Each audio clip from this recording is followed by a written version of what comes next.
So thank you so much for inviting me.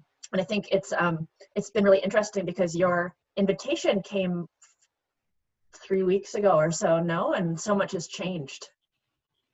Yeah. Since I first heard from you. So, you know, I first got your set of questions and was thinking about it. But just in the past week, your questions have changed for me a lot, I think. And so I wonder too how you're thinking about sort of tooling these questions, because it's sort of COVID, and at least, and maybe it's also just as being, you know, I'm an Asian American, grew up in New York City. You know, I think the sort of the Black Lives Matter movement in America actually has put a sort of a different maybe lens on COVID. And I don't know if that's the same. It sounds like you have a really great global group of people, but certainly for me, I think that perspective, they kind of can't be untangled. What's happening with the protests in the past week and a half. So I just want to say it's been sort of great to be able to reflect on your questions, but there's sort of just been there's so much changing. It's very raw, I think, maybe for all of us in the States right now about what's happening. So, yeah. What will the future role of public space be? What are the new policies that public space needs? Thank you. So I think, as I was saying, you know, since we were first in communication about COVID, a lot has changed. And I think at that point, when we were talking, I think social distancing and the sort of 6-foot bubbles was assumed to be a kind of norm of the future. Somehow, like, it was assumed that that's how we would be living our lives. But I think with the, you know, the Black Lives Matter protest, you know, we're seeing the urgency around fighting for the justice that far outweighs the precautions of COVID. You know, that we're either going to die of COVID or we're going to die at the hands of the police, or you know, or our friends or our colleagues or whoever it is. And so I think that's really powerful. You know, I think that, you know, I worked with a woman from Beirut, and she was also describing a similar situation of protests that were happening, you know, 3 or 4 weeks ago, that people were going out to protest because they would either die of COVID or they die because they can't put food on the table because they're unemployed. And so, you know, I've just been thinking about how, you know, I think that we can imagine how the sort of 6-foot social distancing, you know, may still continue, but I think that there's other ways in which people will sacrifice and will sort of come out together collectively to talk about and to fight for the inequities that have arisen because of COVID. Because it's so, you know, so unequally affected Black communities, brown communities, that inequity has really been revealed. And I think that's something, you know, that may be stating the obvious, but I think it's just been really striking to see, you know, those first images of the protests and people just gathering in the streets, and it's totally incredible. You know, I was looking at some of the imagery this morning of LA, of Portland, of New York, just the amount of people in the streets. And, you know, even just that I think this is really the true enactment of public space, right, in the States. And we saw this a little bit during the Occupy movement several years ago, the Occupy Wall Street movement. But it's just, in my generation, I think, you know, maybe in our generation, I haven't seen it at this level, this collectively. And, you know, it's the coming together of the COVID, of the pandemic, of the sort of injustices. Everything's kind of at this breaking point. And I was also really struck. So I think that there's this question of really understanding public space as this space of action and collectivity, not just as leisure, right? I think that that's sometimes how the conversation has been going, you know, in schools prior to some of this, but that this is really like spaces of action. And I think, I don't know if you've seen these images, but the use of the street in Washington, D.C. by Mayor Bowser, who painted the Black Lives Matter on the street right next to the White House, which becomes a kind of the street as a kind of physical space, but also this visual space to sort of send a message, you know, where, you know, some people have been saying, you know, oh, now Donald Trump lives at 1600 Black Lives Matter Boulevard. You know, that I think that there's something really powerful that the street can also have a message, and we can also send messages to that. So, I mean, I guess what I've been thinking about is just what are the and it sounds like you all are teaching in academia. I think some of the questions really are the underlying questions that seem so fundamental but not asked are, what does a truly accessible public realm look like? How do we collectively think about that? And I think really as designers, what are the assumptions about what that public space is? And I think there's an idea of what's good public space, who's it for? But I think that unraveling and trying to really dig into what is good public space actually. I think that has to be really, really considered and really, I think, taught in schools, that we can't assume who it's for, we can't assume what's good. I think that the vocabulary has to kind of change around how we think about designing. And I think in terms of public space, if we're thinking maybe it's not just in terms of leisure anymore, like that's how I think Central Park at one point was designed for workers to have a space of leisure, to have like a kind of outdoor space. But I've also been thinking about how public space becomes a kind of a resource. The sort of question, I think, going back to the commons, the necessity for public space as resources for health and also for collective action. So, I think with COVID, certainly the ways in which parks were used. Everyone needed to go use parks because maybe people don't have access to backyards, to roofs, to terraces. They couldn't always stay inside. And I think that becomes a necessity, not just a kind of, a kind of space of consumption, but a space that's really for the people. And I think also, I guess before all the protests began, I was interested in some of the ways in which public spaces were being used kind of differently. The kind of transformation of streets into sidewalks, where the closing of some streets became sidewalks. They became kind of other spaces in a kind of surprising way. Or in New York, maybe, I don't know if in LA or where you all are from, but in New York, certainly some of the stoops and the sidewalks were actually becoming extensions of living rooms. Because people wanted to gather and see each other and talk and communicate. So the space was kind of, the sidewalk, the street, these spaces are kind of enacted in different ways. And they serve different uses or duties somehow, right? So I think I'm really interested in this idea of a kind of double duty of ways in which public space can work. So to some extent, sidewalk streets are for circulation, but that they also become kind of sites of gathering in some sense. And I think in terms of policies, like you're asking about policies, I think fundamentally it's just the importance of cities and towns thinking about how to reallocate their funds and how to kind of dig into the budgets. I think certainly the reallocation of funds towards police departments are completely bloated, and there's been a defunding of healthcare, of education, of investment in public spaces, particularly for neighborhoods that are underserved. And I think that I feel like policies need to be enacted in terms of reallocation of budgets.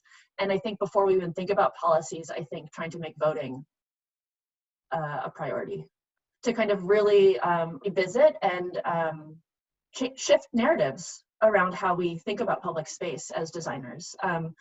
Because I think there's this sort of collective learning that's happening right now, and that we're all doing because we're handed down how things should be and how things should look.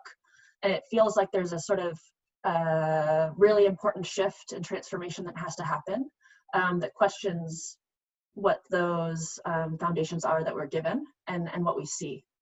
So I hope that's kind of where I am right now with this, and it feels a little bit raw because we're seeing so much in action, but I think that's kind of what I've been thinking about recently. What will be the future role of our streets? What will be the new forms of human transportation? Public transportation feels very vulnerable right now. Because, I guess particularly, I'm not familiar with how Los Angeles really works. I understand most people drive there, But I guess I'm speaking more about places like New York City or Toronto, because public transportation has become a kind of space that people are concerned about using because of health reasons, because of, it's hard to have 6 feet distance, let's say, in public transportation. I know that also in New York, there's been issues or concerns about whether the subway is safe or not, because you're underground, because it's not as visible when you're on the cars. So that's really concerning. You know, the sort of role of public transportation and where that will go. You know, I think right now, actually, in New York City, there's been an increase in street traffic of cars because people are hesitant to go underground, because people are hesitant to go on the bus. So there's simply more cars on the street, and that means there's more traffic. And you know, I think essential workers maybe don't have that option of driving.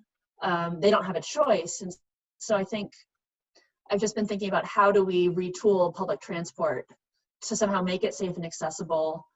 You know, is it thinking about driverless cars, you know, some forms of driverless cars, you know, electric cars, car shares that can to some extent manage traffic more efficiently while also providing ease of mobility to the many.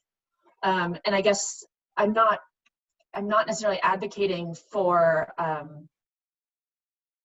dismantling the subway, but I think that there may be different phases that the future holds. You know, maybe there's ways in which something like electric cars or driverless cars get integrated into the city at the same time as we think about how there's an update of the subway system. You know, I guess I wonder, I think that there's not necessarily going to be full-scale replacements of systems, but that we might need to think about the kind of immediate future of the next 2 years, 5 years, and then there's something about the next 10 years, and then maybe, you know, a 20 year. So I feel like, I guess one of my concerns about COVID is that I think people are kind of trying to jump really quickly into sort of techno-futuristic lens where, oh, we're all going to live in bubbles, or we're all going to sort of live completely differently. And I think that there may be some way of thinking about how to phase or how to scale dealing with a pandemic in the immediate future, the near future, and then the kind of the long term. So it doesn't necessarily mean that we're jumping into something completely different, but there may be some kind of phasing. You know, and I guess in general, with the question of human transport, the state of commuting to work, especially for non-essential workers, is something that I think that's going to change from how I'm understanding it. You know, I think from what I'm sort of seeing, a number of offices are restructuring their policies about working in the office place, increasing remote working. I mean, I think this also allows for caregivers, you know, families to be able to support their children at home differently. And so I think amidst this whole conversation is also the question of work, and how, you know, will we be only going to offices or going to teach, or, you know, whatever it is, will we only be going once or twice a week, you know, rather than 5 days a week from 9 to 5, and will we just be going to the office from, let's say, 11 a.m. to 2 p.m. Monday and Wednesday. And so I think that kind of in parallel with the thinking about how essential workers will be able to access and get to work, I think that's going to change. I mean, you know, I know also in New York, at least, I mean, in many places, I think people are starting to realize that maybe they don't need to live in cities in the same way. And I'm a completely pro-city person, but I'm just noticing that some people are making a decision to leave. And I wonder how that will, this is just a kind of more of a general question, but how that will begin to affect density. And that maybe that also means that the role of trains, you know, train systems, like that scale of commuting may actually become more important than the subway. somehow, right? So I'm thinking about people who are now moving to upstate New York to get out of New York City. Do they then commute in by Metro North once a week, for example? So just that there may be different scales at which commuting happens, and that commuting may not be the same as what we know. I think that the sort of 9 to 5, rush hour question maybe won't be the same anymore. And I think sort of the questions of transportation, I hope will highlight health and accessibility as a bottom line. And I think hopefully also consider how the environmental effects of things like traffic, so maybe hopefully the advance of something like electric cars will help to offset some of the questions of traffic. I think cities are really important because of density, because they allow people to, because they allow for collectivity to happen in cities, because they allow for density also enables, things like public transportation and things like, reduction fossil fuel usage. So I think I really feel like cities are very important and questions of density are very important. And I guess I'm not going to give up on the future of the city as a kind of dense space where discussions, dialogues can happen, where cultural production happens. I guess it does sort of feel a little bit like the reality will be about, I think there's going to be some sort of a dispersal that happens though, somehow, of that density, or that maybe there's going to be a kind of different scheduling of density on the streets, of density in the subways. I think that there's going to be a kind of restructuring of it. I really hope that cities don't get hollowed out. But I think that cities also have to, like New York City, they have to recognize that it's not sustainable. People living in New York City, it's not sustainable. So I think like cost of living, how does cost of living actually get restructured? And that actually might happen because people start to disperse and because people start to leave a little bit. There might be a way in which cost of living comes down, and so maybe more people who can afford it come in. So I don't know, I guess there's maybe kind of population shift that happens in terms of the density, that maybe it's not that there's a complete decrease of density, but that the population that lives in New York City might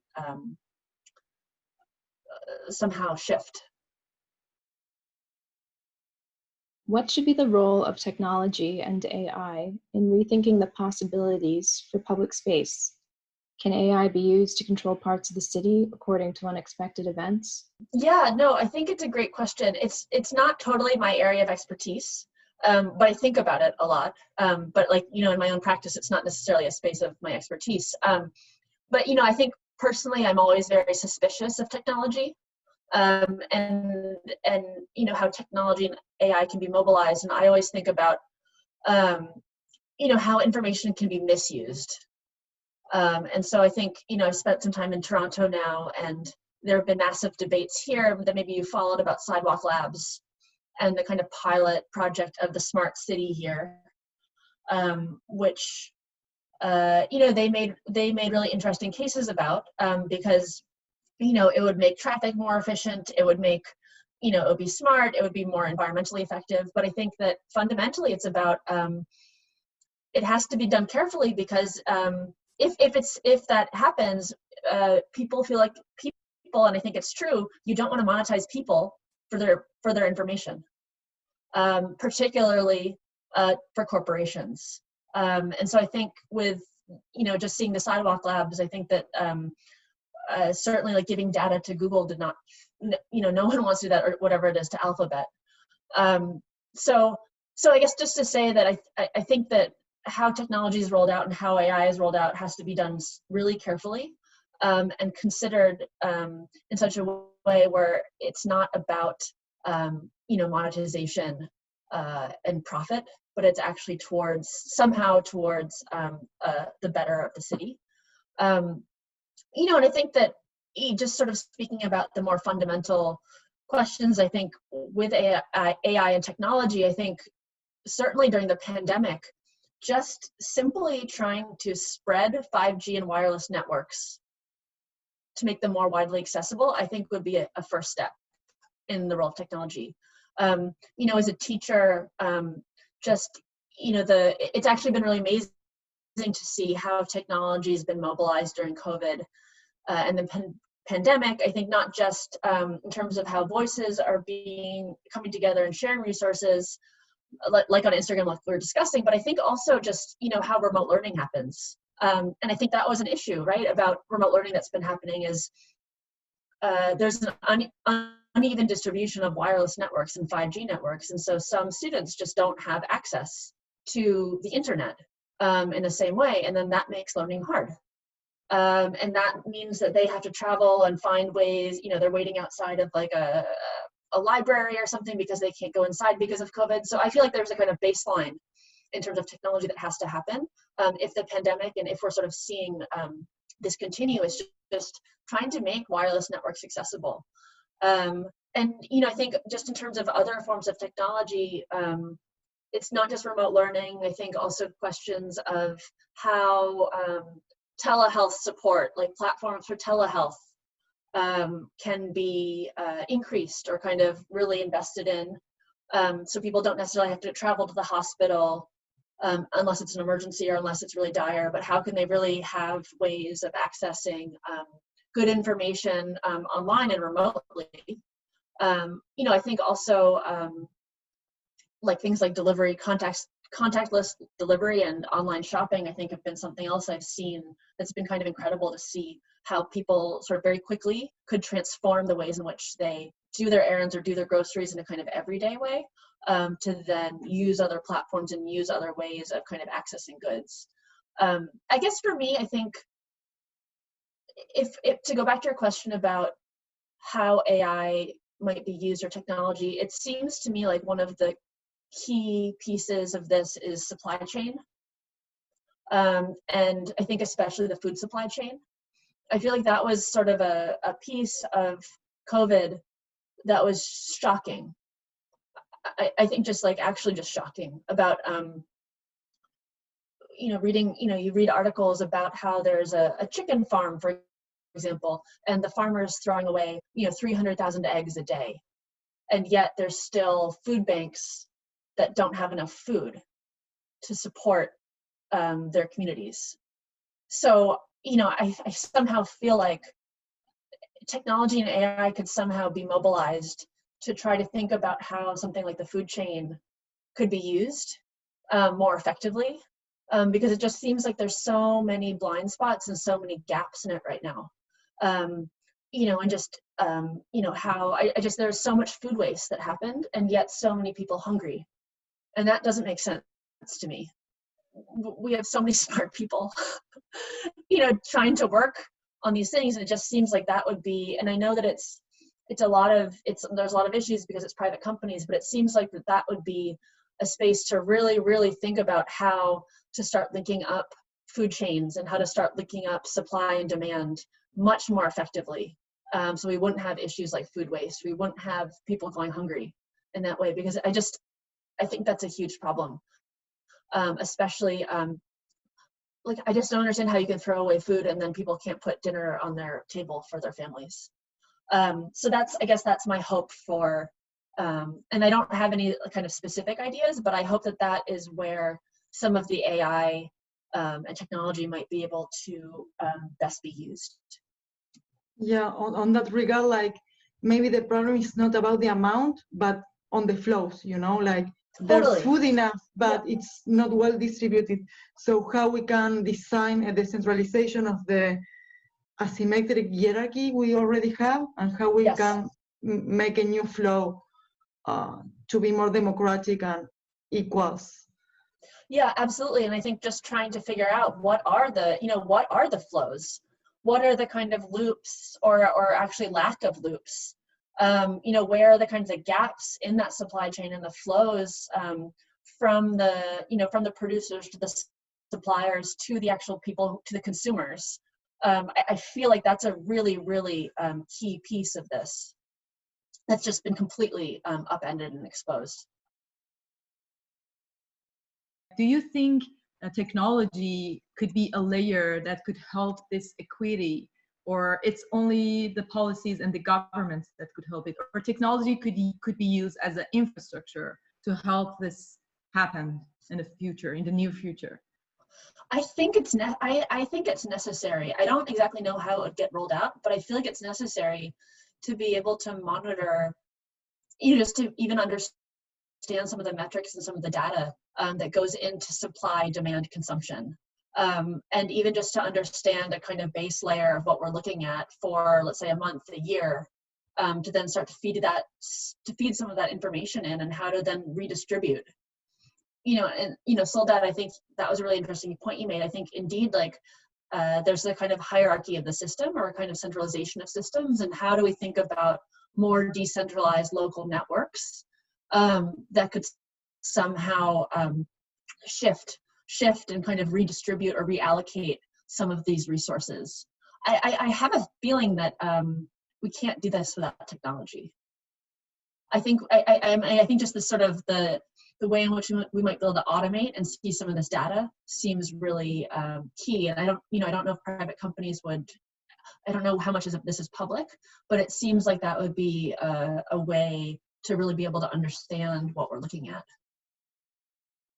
So I think I agree, like the kind of infrastructural, that the technology is the kind of infrastructure somehow.